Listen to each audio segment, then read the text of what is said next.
Hello dear students, आज जो हम स्टार्ट करने वाले हैं वही जो अपना प्रीवियस लेक्चर के अंदर अपन पढ़ रहे थे, क्या factor affecting of the rate of reaction. उसके अंदर फर्स्ट फैक्टर को अपन ने डिस्कशन कर लिया था कि कौन कौन से फैक्टर्स हैं जो रेट ऑफ रिएक्शन को डिस्कशन करते तो जो चेंज करते हैं या इफेक्टिव करते हैं।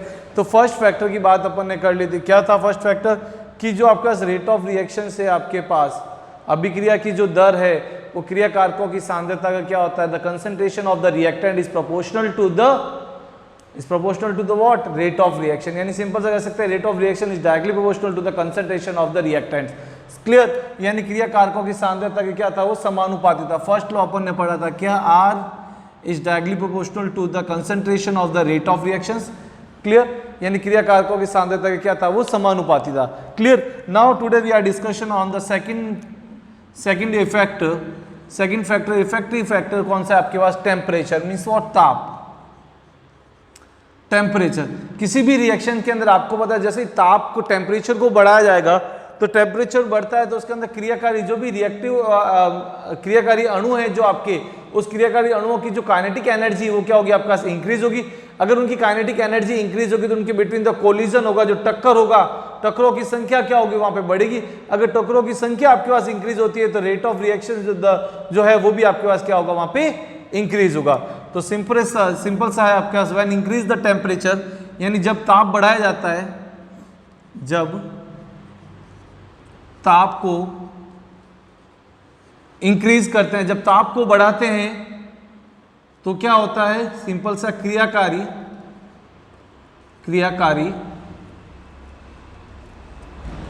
अणुओं की गतिज ऊर्जा बढ़ती है।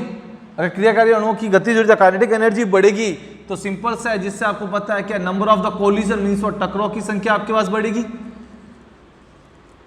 टकराव की संख्या क्या होती है आपके पास, इंक्रीज होगी। द नंबर ऑफ कोलिजन आपके पास इंक्रीज होंगे तो ऑब्वियसली बात है कि वहां पे अभिक्रिया की दर जो है, रेट ऑफ रिएक्शन, टकराव की संख्या बढ़ती है तो अभिक्रिया की दर क्या होती है वहां पे, वो भी इंक्रीज होगी। क्लियर? सिंपल सी बात आपके पास है। इफ सपोज अपन ने कंसीडर किया कि किसी भी रेट ऑफ किसी भी अभिक्रिया के लिए, अगर सपोज कोई भी रिएक्शन हो रही है T डिग्री सेंटीग्रेड टेम्परेचर पे हो रही है, उसको अपन रिलेट कर सकते हैं किससे, KT से।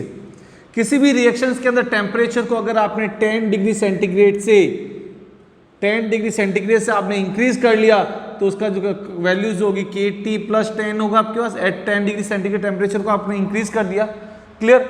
इन दोनों टेम्परेचर का जो भी रेशियो जो आएगा आपके पास, क्लियर, यानी चेंज इन टेम्परेचर का जो रेशियो जो होगा आपके पास, जिसको अपन ताप गुणांक कहते हैं, जो क्या होगा उस रिएक्शंस के अंदर 2 से 3 गुना क्या हो जाता है, वो आपके पास बढ़ जाता है। तो सिंपल से कह सकते हैं कि यदि किसी अभिक्रिया में ताप को 10 डिग्री सेंटीग्रेड से बढ़ाया जाता है तो उसका वेग जो है वो क्या हो जाता है, 2 से 3 गुना बढ़ जाता है। तो सिंपल से अपन कह सकते हैं कि यदि किसी अभिक्रिया में ताप को 10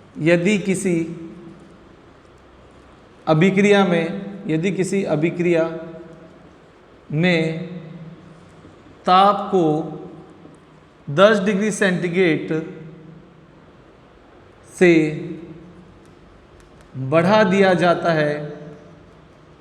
बढ़ा दिया जाता है तो अभिक्रिया का वेग 2 से 3 गुना बढ़ जाता है।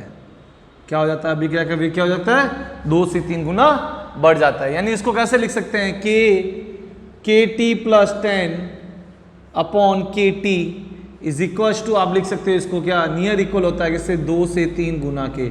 क्लियर? ये जो रेशियो है टेम्परेचर्स का, इस टेम्परेचर्स के रेशियो को अपन कहते हैं क्या, सिंपल सा ताप गुणांक कहते हैं। क्या कहते हैं इसको, ताप गुणांक कहते हैं। क्लियर?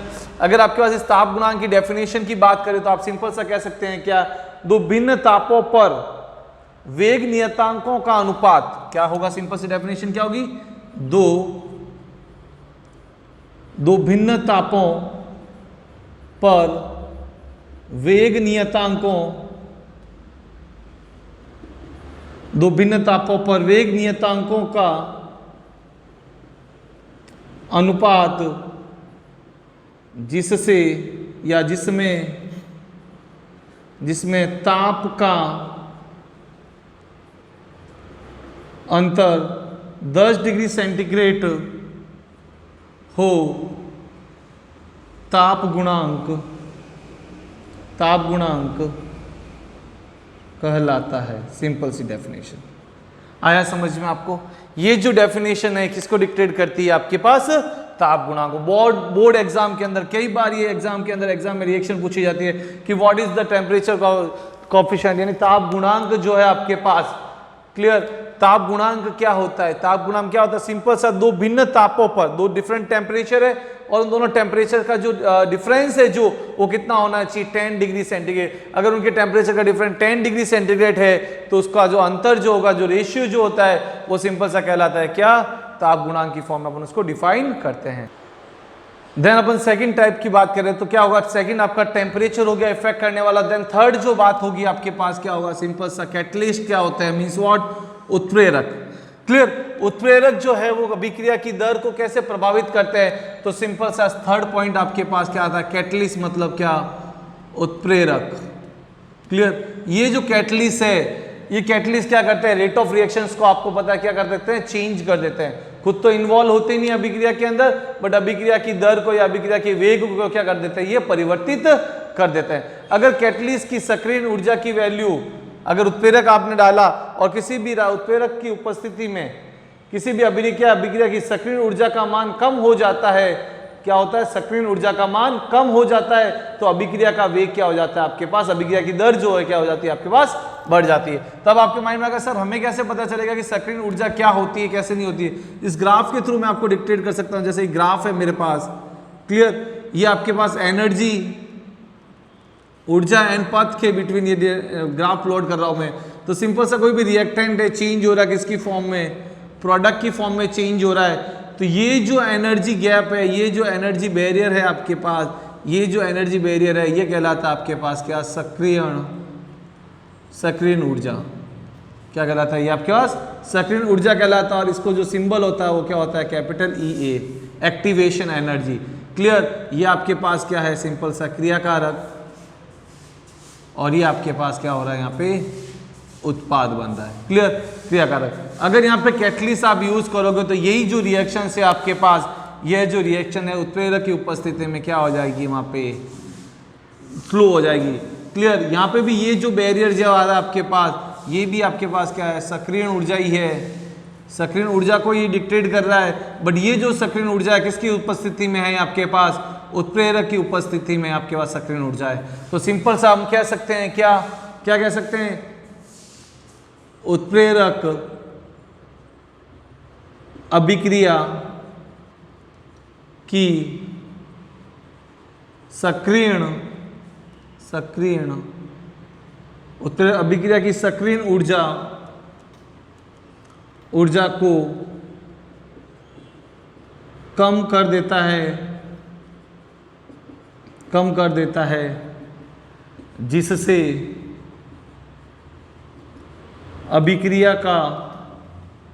अभिक्रिया का वेग बढ़ जाता है। जिससे क्या होता है? अभिक्रिया का वेग सिंपल सा क्या हो जाता है? इंक्रीज हो जाता है। आया समझ में? तीसरा पॉइंट क्या है? उत्प्रेरक। और चौथा पॉइंट आपके पास क्या आएगा? क्रियाकारकों का सतही क्षेत्रफल। क्या होता है क्रियाकारकों का सतही क्षेत्रफल? क्या इफेक्ट रहता है? चलो देखते हैं अपन। चलिए नेक्स्ट जो पॉइंट है आपके पास इफेक्ट करने वाले कारकों में क्रियाकारकों का सतही क्षेत्रफल। क्या होता है क्रियाकारकों का सतही क्षेत्रफल? आपको पता है लैब के अंदर बहुत सारे जो ऑर्गेनिक कंपाउंड्स है, जो भी आपका लैब के अंदर रखे हुए पाउडर्स फॉर्म में रखते हैं आपके पास, यानी जो भी आपके पास ऑर्गेनिक सॉल्वेंट है, जो भी आपका पार्ट पड़ा है, ऑर्गेनिक कंपाउंड जो पड़े आपके लैब के अंदर, और या इनऑर्गेनिक कंपाउंड जो भी है आपके पास लैब के अंदर, जो भी चीज़ आपको मिलती है मैक्सिमम किस फॉर्म में होते हैं? पाउडर्ड फॉर्म में होते हैं। जो भी क्रिस्टल सॉलिड स्टेट के अंदर जो भी चीज़ होगी लैब के अंदर आपका जो लेबोरेटरीज के अंदर अपन यूज़ करते हैं, अगर वो सॉलिड फॉर्म में तो मैक्सिमम पार्ट क्या होता है? वो पाउडर फॉर्म में। क्यों रखते हैं पाउडर फॉर्म में? कि जितना ज़्यादा उसका सतही क्षेत्रफल होगा वो रिएक्शन क्या करेगा? उतना ही फास्ट करेगा। मीन्स और पाउडर फॉर्म होता है जो सतह को ज़्यादा क्या करता है? एरिया को कन्वर्ट यूज़ करता है, और उसका जो रिएक्शंस होगा या जो भी अभिक्रिया की दर जो होगी वो क्या होगी? आपके पास ज़्यादा होगी। तो सिंपल सा हम कैसे कह सकते हैं कि किसी भी किसी भी, क्या कह सकते हो आप, किसी भी क्रियाकारक का, किसी भी क्रियाकारक का सतही क्षेत्रफल, किसी भी क्रियाकारक का सतही क्षेत्रफल बढ़ता है तो, अगर उनका सतही क्षेत्रफल बढ़ जाता है तो क्या होगा, सिंपल सा, उसमें होने वाली, उस सतही क्षेत्रफल बढ़ेगा तो उसमें होने वाली प्रति सेकंड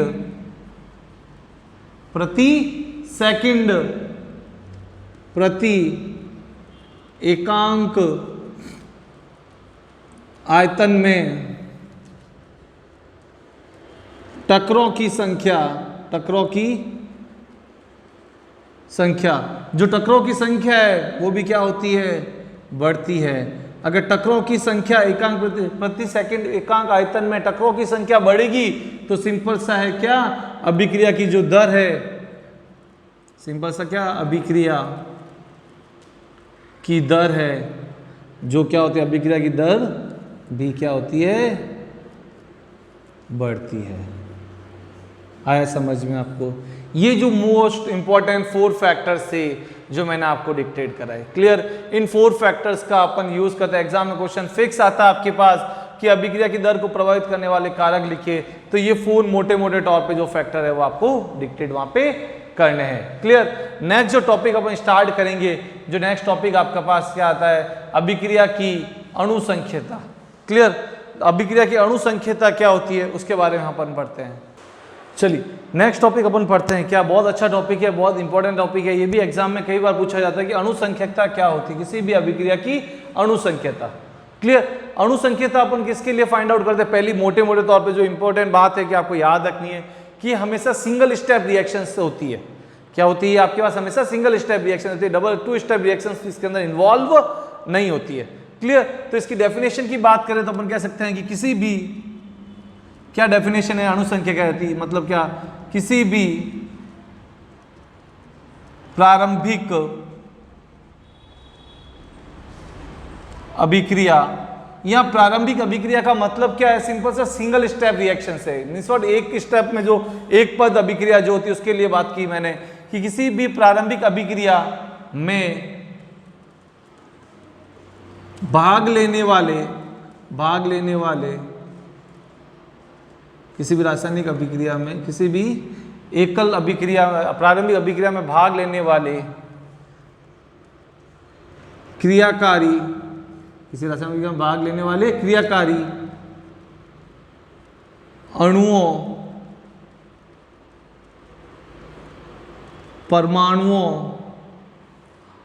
परमाणुओं की संख्याओं को, परमाणुओं की संख्याओं को अणुसंख्यकता कहते हैं, क्लियर।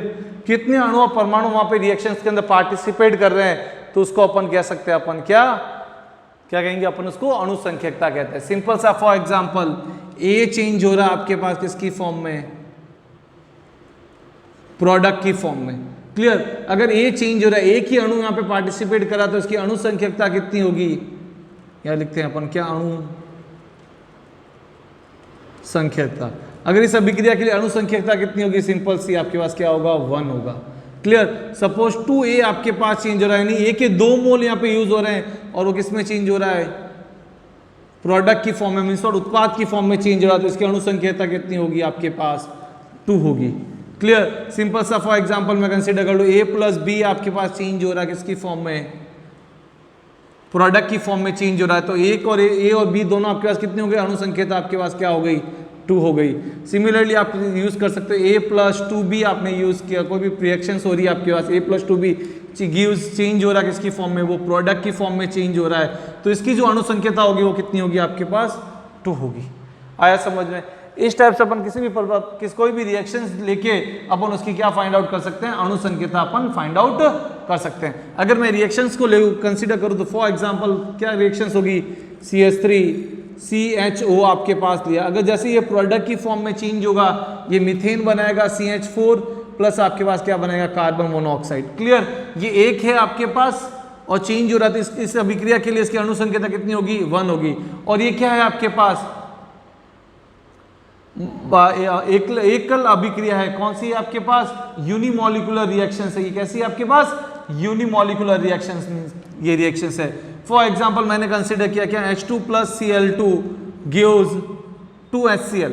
क्लियर, यहाँ पे नंबर ऑफ मोल्स कितने आपके पास रिएक्टेंट यूज हो रहे हैं, 2 रिएक्टेंट्स यूज हो रहे हैं, तो मींस और इसकी अणु संख्या भी कितनी होगी, 2 होगी।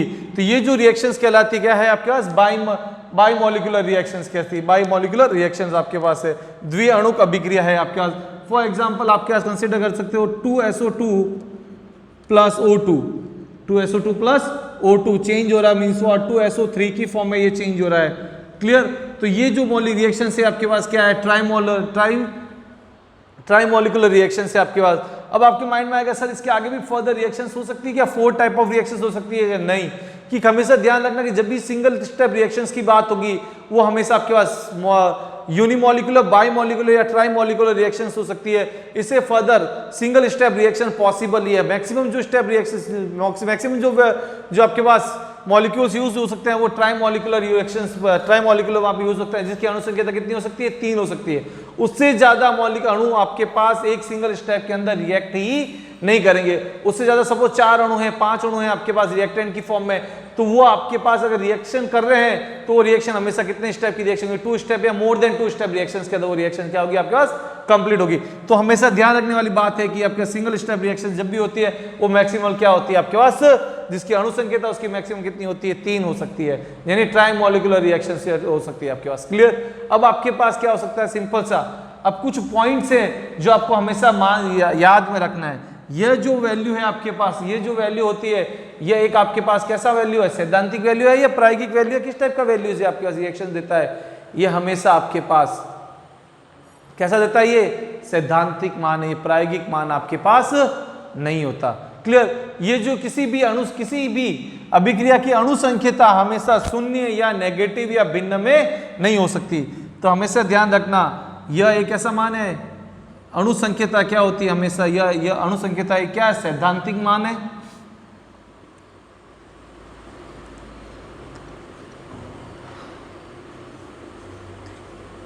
ये कैसा है, सैद्धांतिक मान है आपके पास। क्लियर, अणु संख्या शून्य, नेगेटिव यानी ऋणात्मक तथा भिन्न के रूप में नहीं होती है।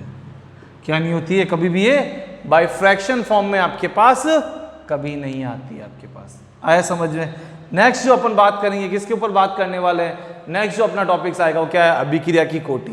क्लियर, देखते हैं क्या है अभिक्रिया की कोटि। चलिए, नेक्स्ट जो टॉपिक आपका स्टार्ट होता है क्या होता है, अभिक्रिया की कोटि। क्या होती है अभिक्रिया की कोटि, सिंपल सा जो जो अवकलित वेग समीकरण आपके पास है, उस अवकलित वेग समीकरण में जो भी पावर्स जो होती है, उन घातांकों का जो योग होता है उसको अपन अभिक्रिया की कोटि कहते हैं। क्लियर, अगर स्टैंडर्ड डेफिनेशन की मैं बात करूं अभिक्रिया की कोटि के ऊपर, जो नेक्स्ट जो अपकमिंग जो भी लेक्चर्स होंगे वो या टॉपिक जो भी आने वाले हैं, वो सारे के सारे टॉपिक्स क्या होंगे, अभिक्रिया की कोटि के ऊपर डिपेंड करेगा। यानी इस चैप्टर का सेकंड जो मेन हाफ पार्ट जो स्टार्ट होता है, कह सकते हैं सेकंड इंपॉर्टेंट टॉपिक आता है आपके पास क्या है, पहला टॉपिक तो अभिक्रिया की दर था, और सेकंड जो टॉपिक आपके पास आता है क्या, अभिक्रिया की कोटि। क्लियर, बहुत अच्छा इंपॉर्टेंट टॉपिक है। क्या होता है अभिक्रिया की कोटि, सिंपल सा, तो क्या है डेफिनेशन इसकी, किसी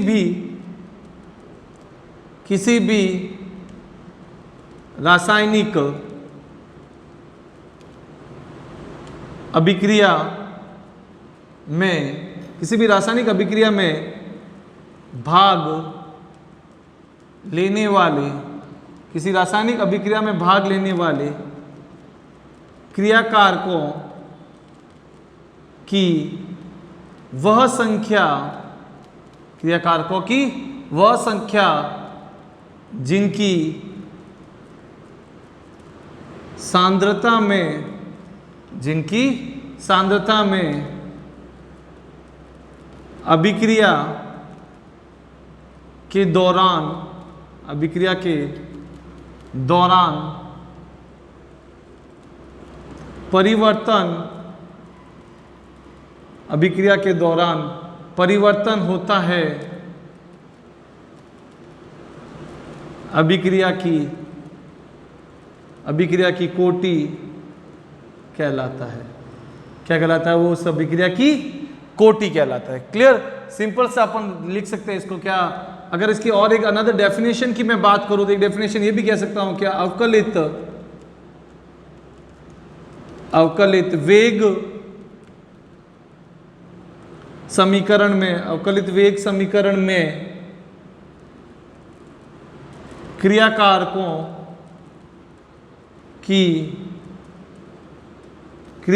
की सांद्रता के घातांकों का योग अभिक्रिया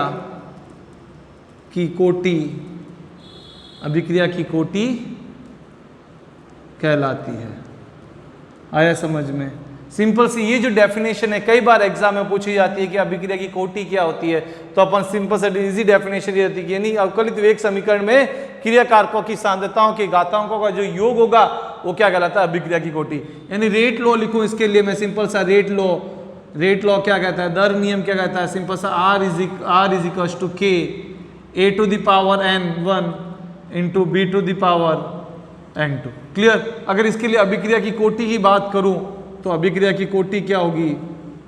अभिक्रिया की कोटि मीन्स व्हाट इज द, की जो भी कंसंट्रेशन की जो पावर है, घातांकों का जो योग है, घातांकों का योग क्या होगी? n1 प्लस n2 के बराबर होगा। आया समझ में? ये जो कहलाता है क्या? अभिक्रिया की कोटि कहलाती है। क्लियर? इसके बाद कुछ जैसे फॉर एग्जांपल मैं एग्जांपल कंसीडर करूं तो क्या एग्जांपल कंसीडर होगा? सिंपल सा A जो है वो चेंज हो रहा है किसके अंदर? प्रोडक्ट के अंदर चेंज हो रहा है। अगर A जो है आपके पास प्रोडक्ट में चेंज हो रहा है और A की कंसंट्रेशन के अंदर कोई चेंज नहीं आ रहा है, मैंने लिखा कि क्रियाकार की सांद्रता में क्या होता है? अभिक्रिया के दौरान क्या होता है? परिवर्तन। अगर A प्रोडक्ट में चेंज हो रहा है और उसकी कंसंट्रेशन में कोई चेंज नहीं आ रहा है तो इसके लिए जो रेट लॉ लिखोगे R इज इक्वल टू क्या लिखो? K A to the power क्या आएगा? 0 मीन्स व्हाट इज, तो इस रिएक्शंस के लिए जो ऑर्डर ऑफ रिएक्शंस जो होगा वो हमेशा क्या होगा? 0 ऑर्डर होगा, 0 कोटि की, शून्य कोटि होगा। सिंपल सा क्या है आपके पास? शून्य कोटि की अभिक्रिया होगी। कैसी कोटि की अभिक्रिया होगी आपके पास? शून्य कोटि की अभिक्रिया होगी।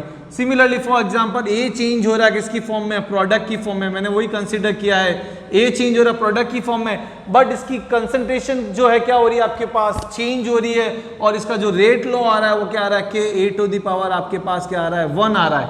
क्लियर? तो इसका मीन्स व्हाट, ये जो है आपके पास अभिक्रिया जो होगी आपके पास कैसी होगी? प्रथम कोटि की अभिक्रिया होगी। कैसी होगी? आपके पास सांद्रता 1 प्लस हो रही है, सांद्रता उसके अंदर बढ़ रही है, तो उसके अंदर जो अभिक्रिया की कोटि जो होगी वो आपके पास फर्स्ट ऑर्डर +1 होगी आपके पास। क्लियर? सपोज आपके पास A प्लस B आपके पास रिएक्टेंट लिया और चेंज हो रहे किसकी फॉर्म में? प्रोडक्ट की फॉर्म में चेंज हो रहे हैं, तो R जो रेट लॉ जो आएगा आपके पास K A to the power 1 and B concentration of B की भी 1 हो रही है, तो इसकी जो ऑर्डर ऑफ रिएक्शन जो होगी आपके पास 1 + 1 क्या आएगा? 2, यानी द्वितीय कोटि की अभिक्रिया होगी। कैसे होगी? सेकंड ऑर्डर रिएक्शन, द्वितीय कोटि की अभिक्रिया होगी। क्लियर? सपोज आपके पास मैंने कंसीडर किया क्या? सिंपल सा A जो है, अगेन A चेंज हो रहा है किसकी फॉर्म में? प्रोडक्ट की फॉर्म में, और इसका रेट लॉ के अंदर जो वैल्यू आ रही है A की वैल्यू आपके पास सपोज क्या आ गई? -1 आ गई। Means what? A की कंसंट्रेशन क्या हो रही है? माइनस हो रही है, तो इस कंडीशन में जो कोटि जो होगी वो क्या होगी? -1 होगी। क्लियर? अब इसका कहने का मतलब कुछ जो पॉइंट्स है, जैसे इसके अंदर ये 2 पॉइंट्स आपके पास लिखे, ये एक सैद्धांतिक मान है, ये 0 हो सकता है, शून्य, ये 0 शून्य और नेगेटिव या भिन्नात्मक नहीं हो सकता, बट आपके पास जो अभिक्रिया की कोटि जो है यह एक ऐसा मान है, ये आपके पास एक प्रायोगिक मान है। सिंपल सा अभिक्रिया की कोटि, अभिक्रिया की कोटि एक क्या है आपके पास? प्रायोगिक मान है। ये आपके पास क्या एक प्रायोगिक मान है, तो और इसका मान जो प्रायोगिक जो वैल्यूज होती है, जो आपके पास एक्सपेरिमेंटल जो भी वैल्यूज होती है, प्रायोगिक जो भी वैल्यूज होगी वो आपके पास इसका मान जो भी वो वैल्यू प्लस भी हो सकता है, माइनस भी हो सकता है, और क्या हो सकता है? 0 भी हो सकता है। यानी कह सकते हैं इसका इसका मान शून्य, धनात्मक, ऋणात्मक हो सकता है। और क्या हो सकता है इसका मान? अभिक्रिया की कोटि क्या हो सकती है? भिन्न के फ्रैक्शन के अंदर भी होती है, हो सकती है, यानी अभिक्रिया की कोटि भिन्न नात्मक भी हो सकती है, आया समझ में आपके पास? और कई बार एग्जाम के अंदर फिक्स क्वेश्चन आता है आपके पास कि अभिक्रिया की कोटि और अभिक्रिया की अणुसंख्यता में अंतर लिखिए, डिफरेंस बिटवीन द रिएक्शंस या ऑर्डर ऑफ रिएक्शंस एंड आपके पास ये अणुसंख्यता ये मोलर फ्रैक्शन के अंदर, इसके अंदर वैल्यूज आपके पास रिएक्शंस के अंदर मोलिकुलरिटीज ऑफ द रिएक्टेंट्स आपके पास या क्या होती है, उसके अंदर आपके पास एग्जाम के अंदर क्या पूछ सकते हैं? डिफरेंस क्या होता है इसका। क्लियर? आई होप कि ये जो अपन ने फर्स्ट जो आपने factor affecting of the order of reactions पढ़े वो, सेकंड आपने आज पढ़ा क्या? अभिक्रिया की अणुसंख्यता, और थर्ड आपने पढ़ा आपने क्या? Order of reactions. ये आपको पॉइंट्स जो है वो आपको अच्छे से क्लियर हो गए। Thank you guys.